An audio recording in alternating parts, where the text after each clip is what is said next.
Super Rugby starts next month. That feels weird. Admittedly, it's the very last day of next month, so it essentially starts in February 2020. Super Rugby gets a fair bit of negative press for a variety of reasons, but I'm here to put a slightly positive spin on things, I guess, because I'm excited for Super Rugby. The internationals are the highlight of any rugby year. The World Cup is the highlight of the 4 years, Lions tours and whatnot. But week in, week out, Super Rugby, at least for a New Zealand fan, is kind of your bread and butter, like West South Africa, Australia, now Argentina, and Japan for one more year. I'm looking forward to Super Rugby. I've thought about a few things that I'm looking forward to for each of the conferences. And I'll go over these. These are totally just personal choices. There are plenty of other things to be looking forward to. You guys can let me know your thoughts on things that you're looking forward to as well. And I know some of you guys are fully checked out of Super Rugby, but I'm still not giving up on it just yet.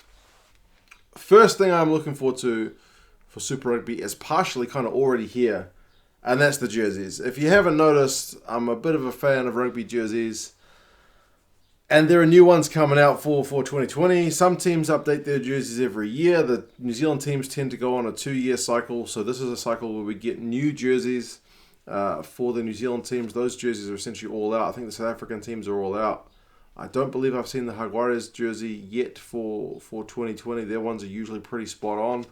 The Aussie jerseys, I think some are out and some are not from memory, but I haven't been fully following it yet because I've made the mistake once before of reading too much into what the promo shots of the jerseys are about. I do like to see them in action because sometimes they look better in person than they do in the promos, and sometimes they look worse. But new rugby jerseys, I like that. That's cool. I'm looking forward to see who's got the best looking one, which ones I might look to purchase, and all that kind of stuff. So yes, new rugby jerseys is one thing I'm ready for, as silly as that may seem. But yeah, Blues have still got the big NRB on the front, which I'm not excited about at all, but that's kind of is what it is. In the Aussie Conference, it's the last year the Sunwolves are going to be in the Aussie Conference. So how that team goes, I'm definitely going to be following with interest. I'm desperately trying to make some kind of plan where I can get to Japan and see at least one Sunwolves game before they're done. Seems pretty unlikely at this point. But yeah, it'd be cool if I could. Japan's not that close to New Zealand, not close like Australia or domestic. So it's a long shot, but stranger things have happened, so we'll kind of see how that one goes. I mean, they got Ben Teo signed for next year, it's just going to be a crazy last season for them. See if they can go out and pick up a few victories, but in all likelihood, it's going to be a pretty tough campaign. And believe it or not, I'm also excited to see how the Reds go. The Reds. Typically, in recent years, my least favourite Australian team. I've gone over which teams are my favourites and why. It's always in kind of a state of flux.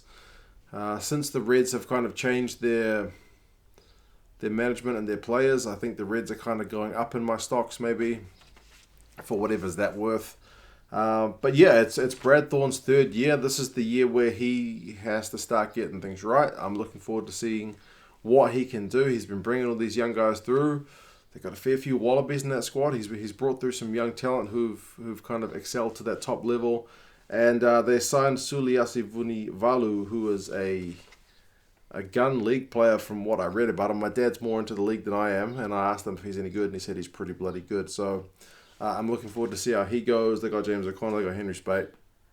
There's lots to look forward to for Queensland next year. Whether they get it right or not remains to be seen, but that's what I'm looking forward to. That's not to say that I'm not looking forward to the other Aussie teams as well, but the Reds in particular, I am very keen to see how they go.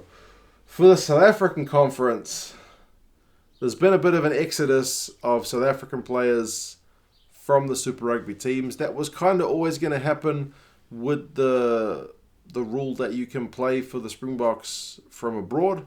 And it's always going to happen to the countries after Rugby World Cup. It happens to New Zealand, it happens to Australia. After a Rugby World Cup, it is harder to retain those players. But it's a good chance for some of the young talent to come through. So I'm looking forward to seeing a lot of these guys who I probably don't know. Maybe they're starting to come through, and you guys will know them in the Curry Cup that I haven't probably seen much. And I do love it when you guys tell me, look out for this guy, look out for this guy. He's really, he's a gun player. Keep an eye out for him. He's going to do really well. So that's what I'm looking forward for the South African Conference. That and these guys, the Jaguares, I'm keen to see how they go. With that South African exodus, does that make the Jaguares' position stronger? They finished pretty bloody good last year. But they've had a wee bit of an exodus of their own. They're losing Lavanini, Matera, Mojano. There's a fair few guys who are leaving. But they should still be in a pretty strong position. So I'm keen to see whether they can back things up and maybe go one step further. It's not going to be easy. But yeah, more talent coming through, and how the Jaguares perform is going to be definitely one to watch. Plus, Mornay Staine's coming back. I mean, come on. The guy's like 34.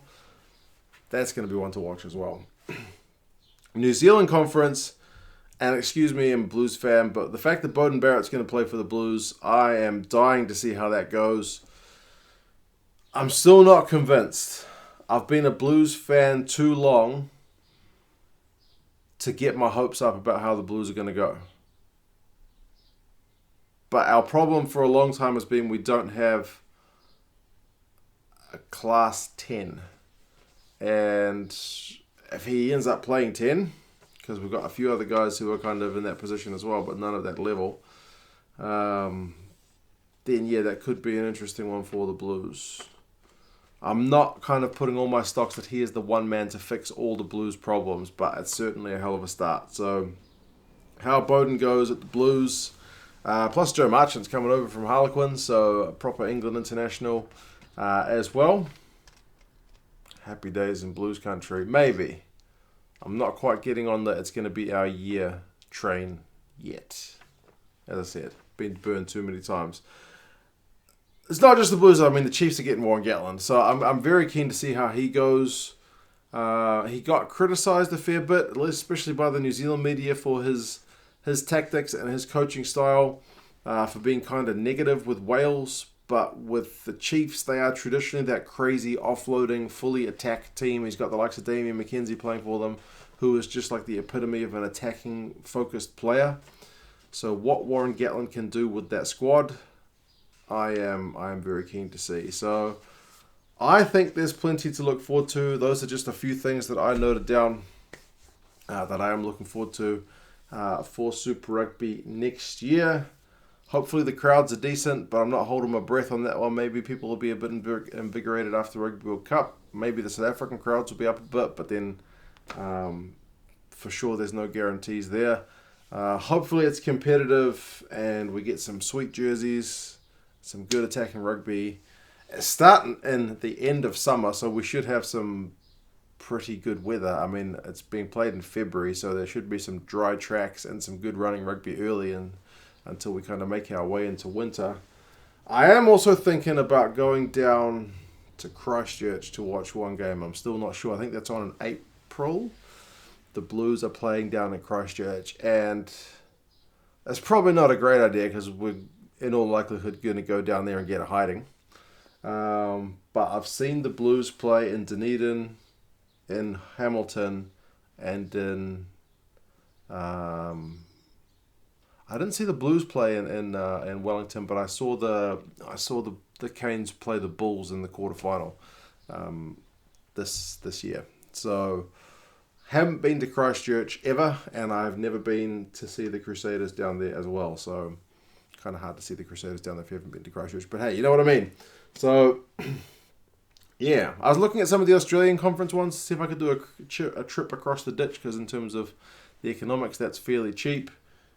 Compared to going to Japan. But I think the two away fixtures for the Blues this year are the Rebels and the Waratahs. And I've been to see the Waratahs away once. It's the only overseas team I've seen play overseas. And I've been to Melbourne because I got tons of family in Melbourne, but I haven't been to see the Rebels play. So maybe that'll be an option as well. But yeah, we'll see.